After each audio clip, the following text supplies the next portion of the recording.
ओम शांति जी। कैसे हैं आप सब? आप सभी को मेरा प्रणाम। तो भाइयों, आज हम विचार करते हैं खान पान की पवित्रता के ऊपर।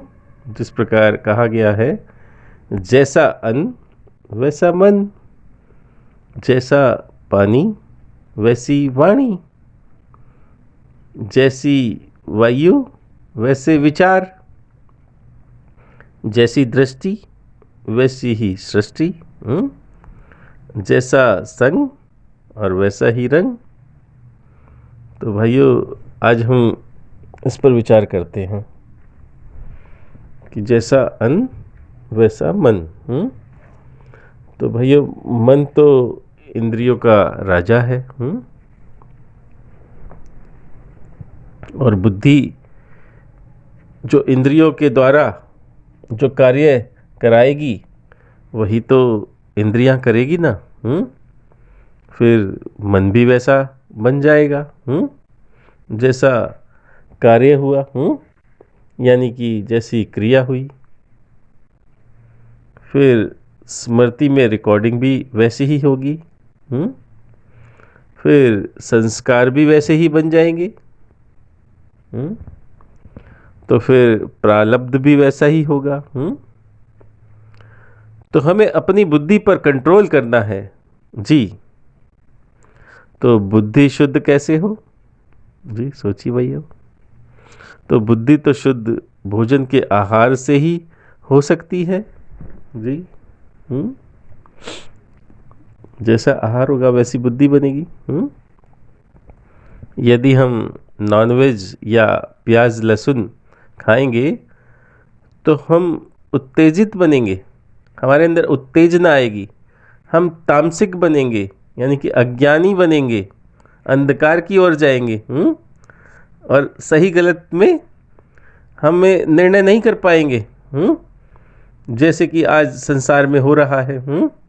कोई भी अपनी बुद्धि से सही निर्णय नहीं ले पा रहा है, सब अंधकार की ओर जा रहे हैं।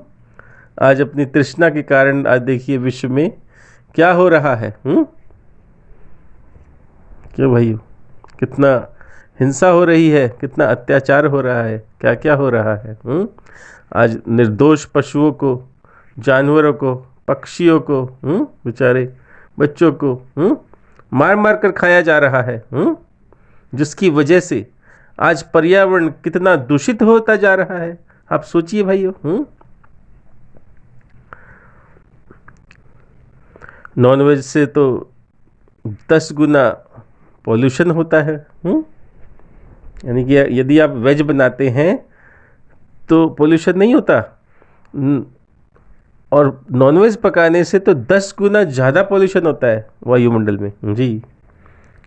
क्योंकि उसको पकाने में बहुत अधिक ऊर्जा भी लगती है और बहुत ज़्यादा उसमें से हीट भी निकलती है, और उसमें से 10 गुना एथीन मिथाइल गैस निकलती है, और काफ़ी पानी बर्बाद भी होता है। आज देखिए यूरोप और अमेरिका में तो मांस की वृद्धि के लिए बहुत अधिक अन्न खिलाया जाता है पशुओं को। उतने अन्न में तो संसार को बैठे बैठे भोजन मिल सकता है।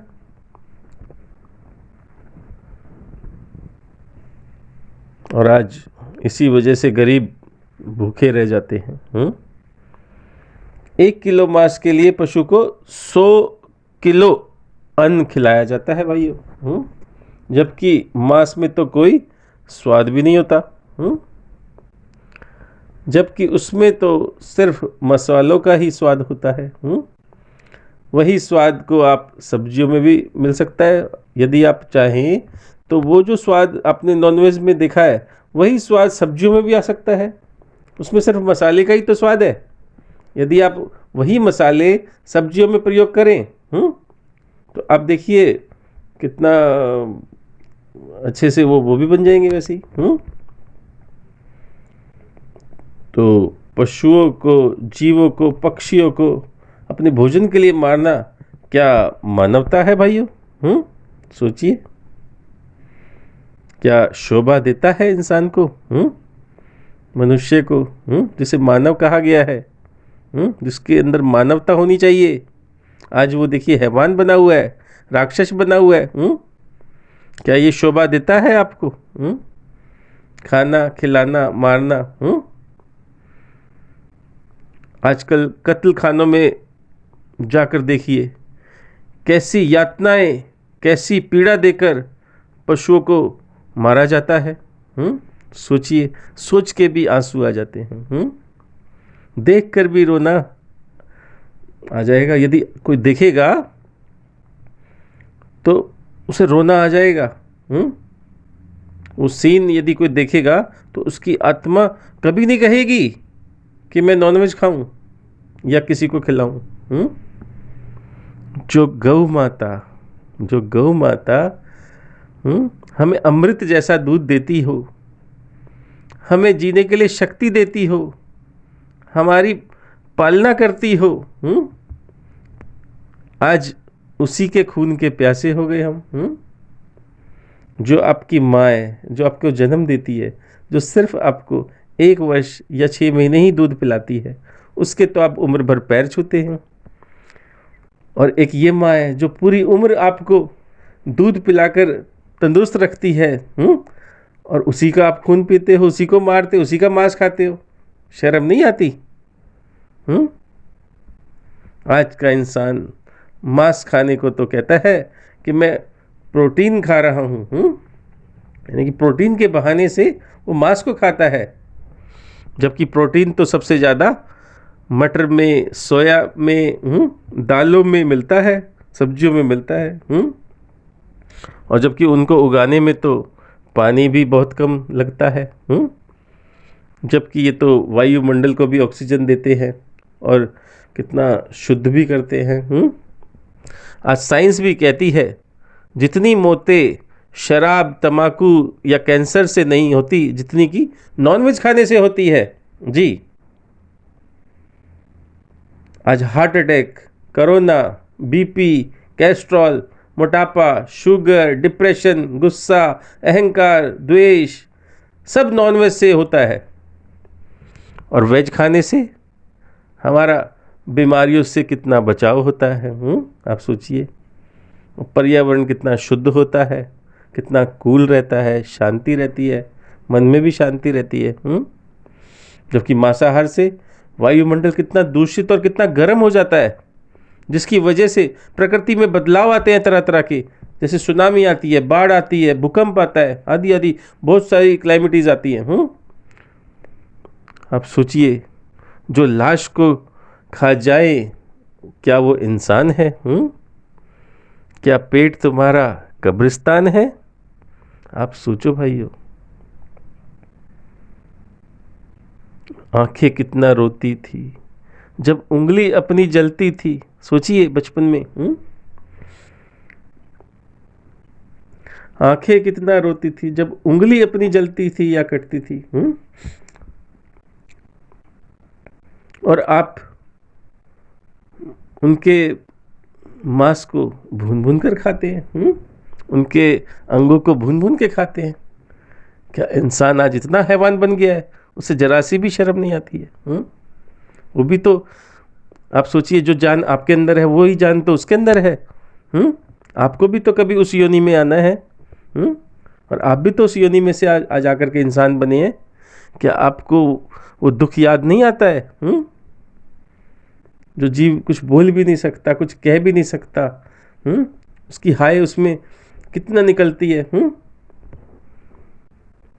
सोचिए, सोच कर भी रोना आता है।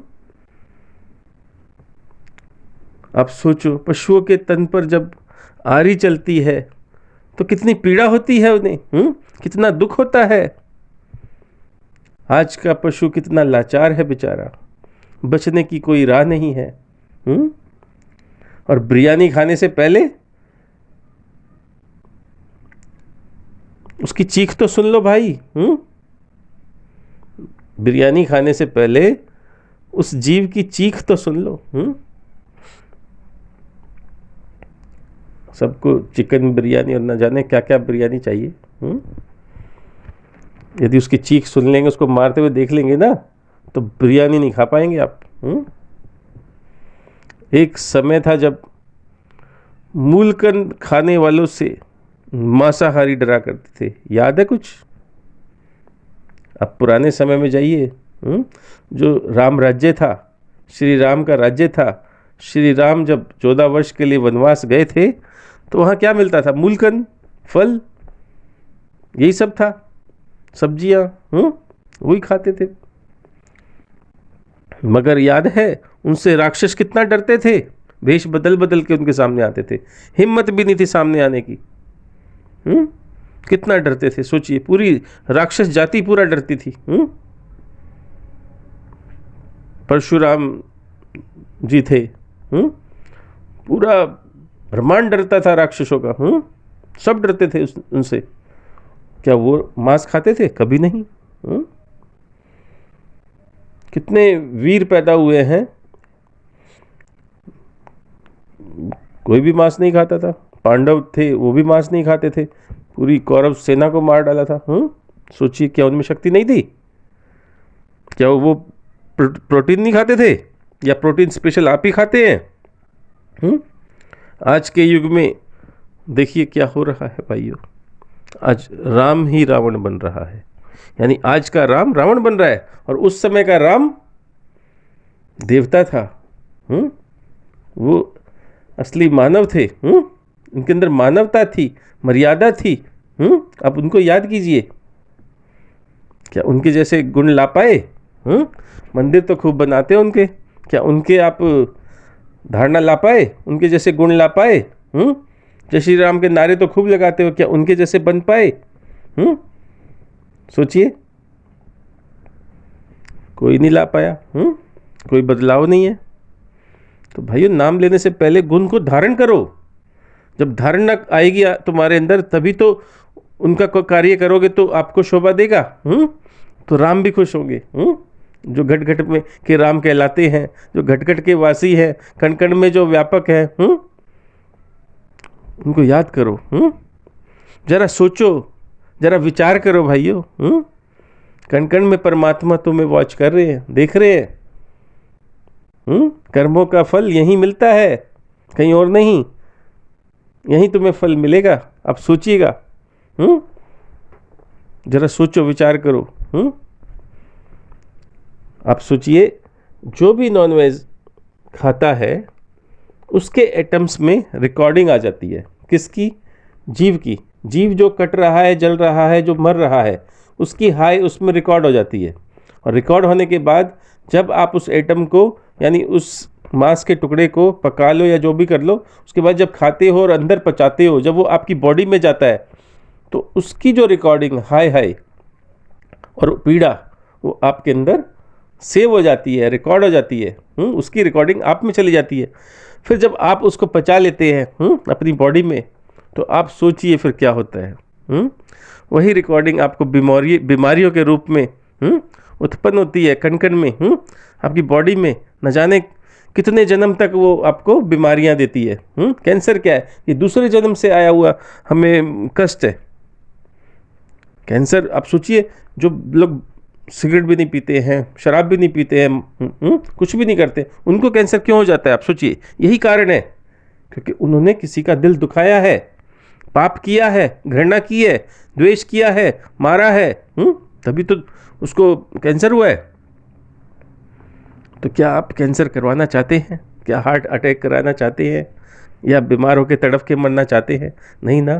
तो मत तड़फाइए इन जीवों को, इन्हें जीने दीजिए। ये जीने के लिए है। कोई कहता है इनको हम नहीं खाएंगे तो संसार में इतनी ज़्यादा हो जाएंगी कि रहना मुश्किल हो जाएगा। ये भूल है तुम्हारी। आप सोचिए, ये जल है, समुद्र है, इसमें यदि मछलियाँ ना होती तो ये कितना गंदा हो जाता। इसको साफ रखने का कार्य ये मछलियाँ ही तो बेचारी कर रही हैं। कितनी सफाई रखती हैं। ये व्हेल मछली सारे कार्बन डाइऑक्साइड को अपने अंदर लेकर के तुम्हें ऑक्सीजन छोड़ती है, वायुमंडल को शुद्ध करती थी, लेकिन आज वो भी नहीं बची है। ये सुअर, जिनको आप पिग कहते हैं, ये यदि ना होते तो ये घास को बैलेंस कौन रखता? इतनी ज़्यादा वनस्पति हो जाती, बड़ी बड़ी घास हो जाती कि चलना मुश्किल हो जाता। तो ये बकरी, ये बकरे, ये घास खाते हैं, भेड़ बकरियाँ, ये सूअर जो घास खाने वाले जीव हैं, ये घास खा करके इसको, वनस्पति को बैलेंस करते हैं, इसलिए बनाए गए थे। ये गाय, ये इसके कण कण में देवी देवताओं को वास बताया गया है शास्त्रों में। अब देखिए,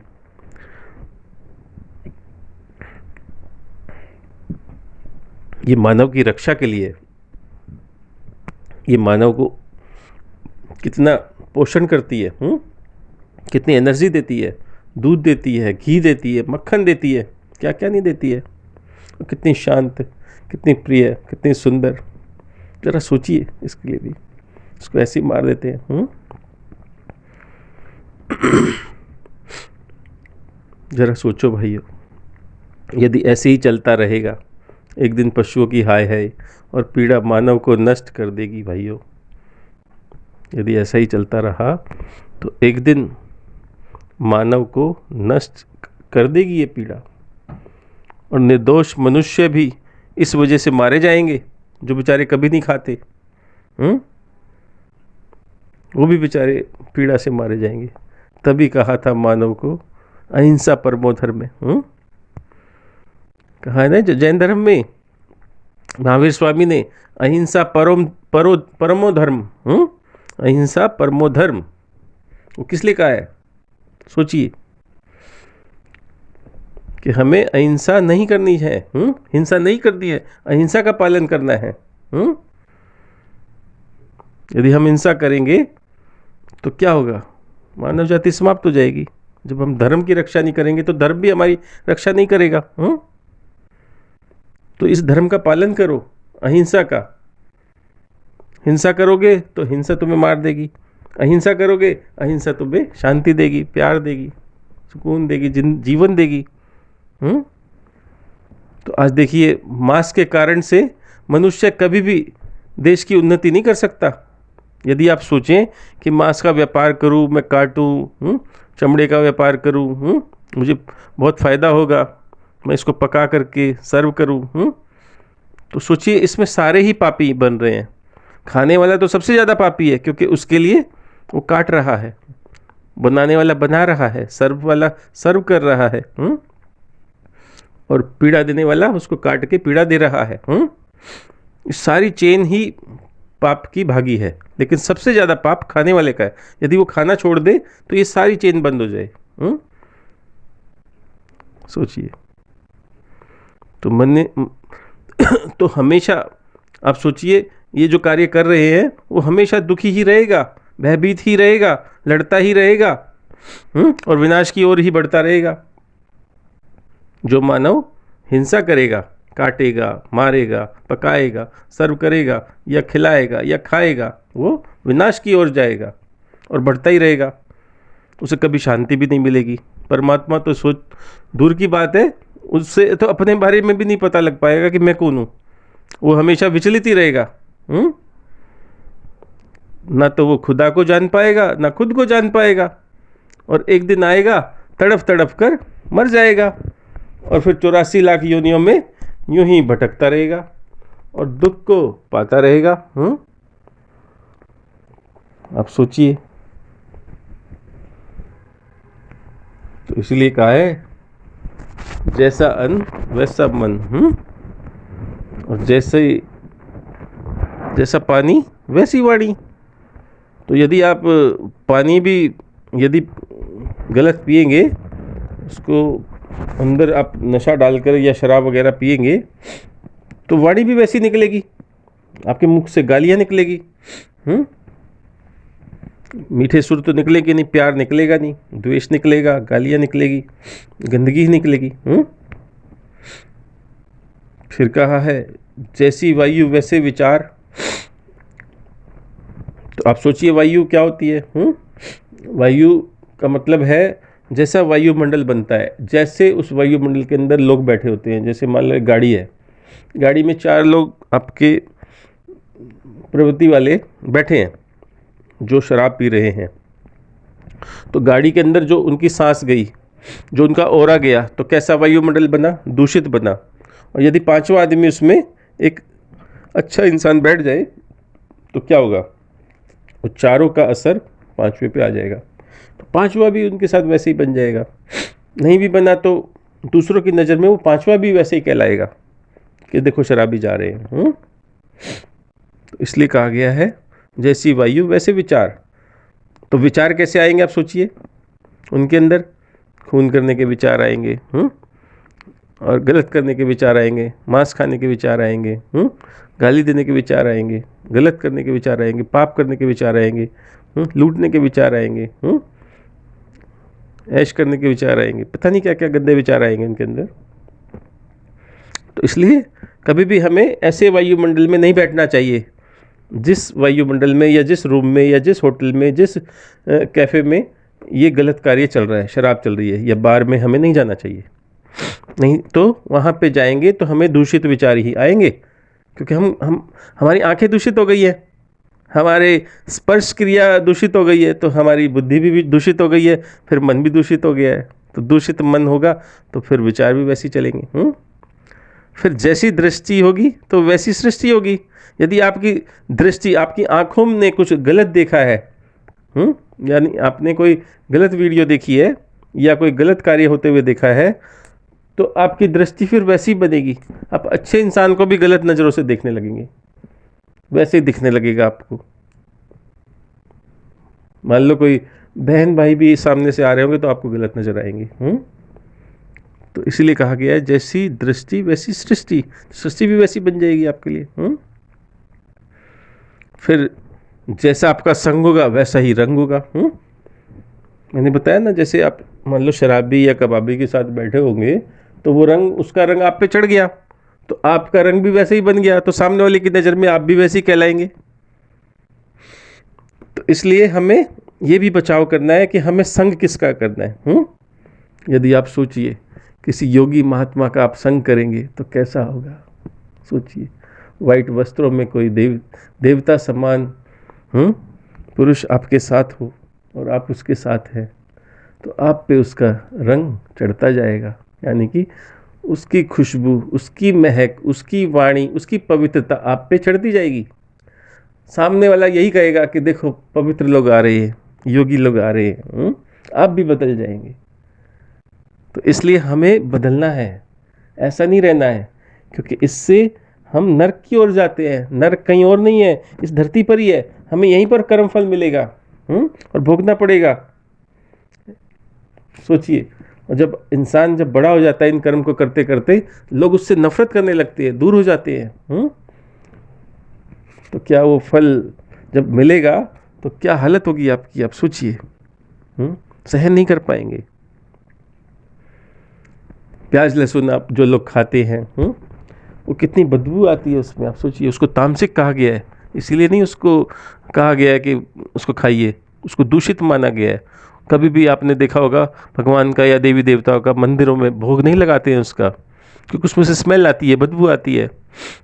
जब हम भगवान का भोग नहीं लगा सकते, परमात्मा को अर्पण नहीं कर सकते वो चीज़, खुद को हम खा लेते हैं, खुद में खा लेते हैं। क्या हमारे दिल में परमात्मा नहीं है? क्या हमारे अंदर भगवान नहीं है? सारा कुछ तो हमारे अंदर से ही हो रहा है।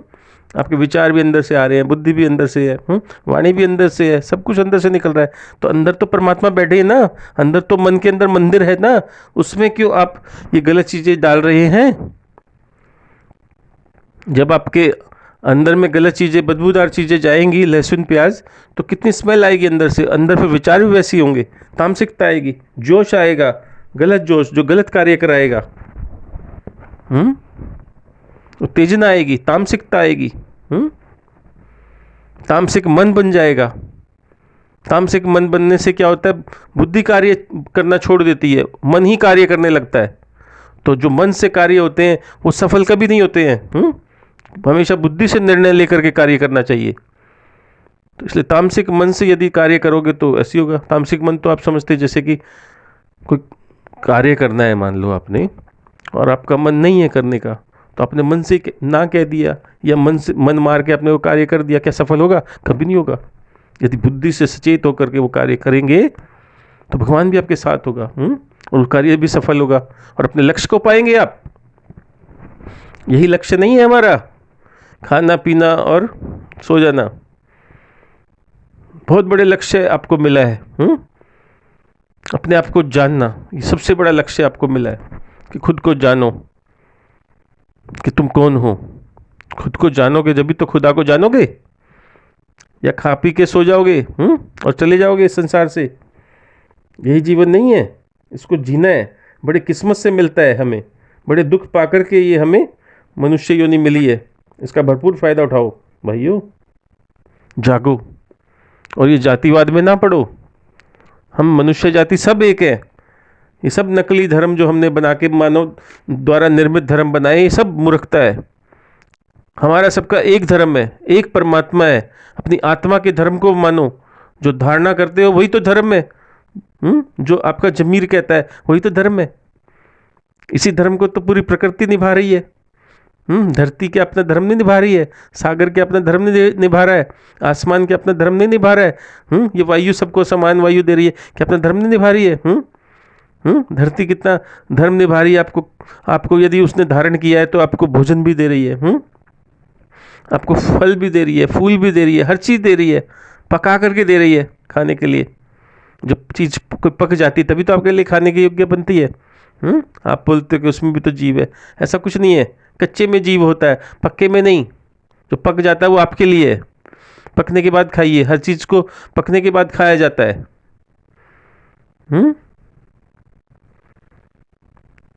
तो भाइयों सोचो जरा, मानवता लाइए अपने अंदर, प्रेम लाइए, उस शाश्वत प्रेम को लाइए जो सभी के लिए समान है। ऐसे ना कीजिए, इस जीवन जन्म को व्यर्थ ना गवाइए, बड़ी किस्मत से मिला है। उस परमात्मा को खोजिए जो आपके अंदर बैठा है, जो कण कण को व्यापक कर रहा है, हर कण को जो चला रहा है। तभी तो कहा गया है परमात्मा कण कण में है। उसको ढूंढिए, वो आपके अंदर ही मिलेगा। ध्यान कीजिए। यदि आप धारणा करके किसी भी एक एटम में, मन में आपने जा करके धारण किया, इस किसी भी एटम को कहीं भी ध्यान लगाया, आपने भ्रुकुटी में मान लो ध्यान लगाया, तो वहीं आपको देखना आधा एक घंटे में आपको वहीं पे समाधि लग करके आपको परमात्मा के दर्शन हो जाएंगे। फिर आप खुद कहोगे कण कण में परमात्मा है। क्या कोई भी कण अपनी मर्जी से क्या मूव करता है? आप सभी को जैसे मार देते हो, क्या किसी को जिंदा करके दिखा सकते हो? एक चींटी को भी तुम जिंदा नहीं कर सकते हो। और मारने का हक रखते हो। तो भाइयों कब बदलोगे? समय आ गया, बदलिए अपने आप को। ये जातिवाद में ना पड़िए। सब एक है। अल्लाह भी एक है, ईश्वर भी एक है, परमात्मा भी एक है, सब एक है। एक ही के अलग अलग नाम हमने रख दिए हैं। किसी का राम है, किसी को रहीम है, वही सेम है। तो इसलिए समझिए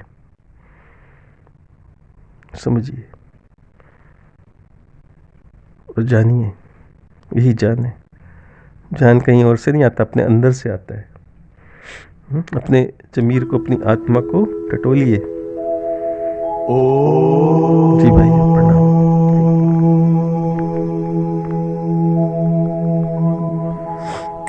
ओ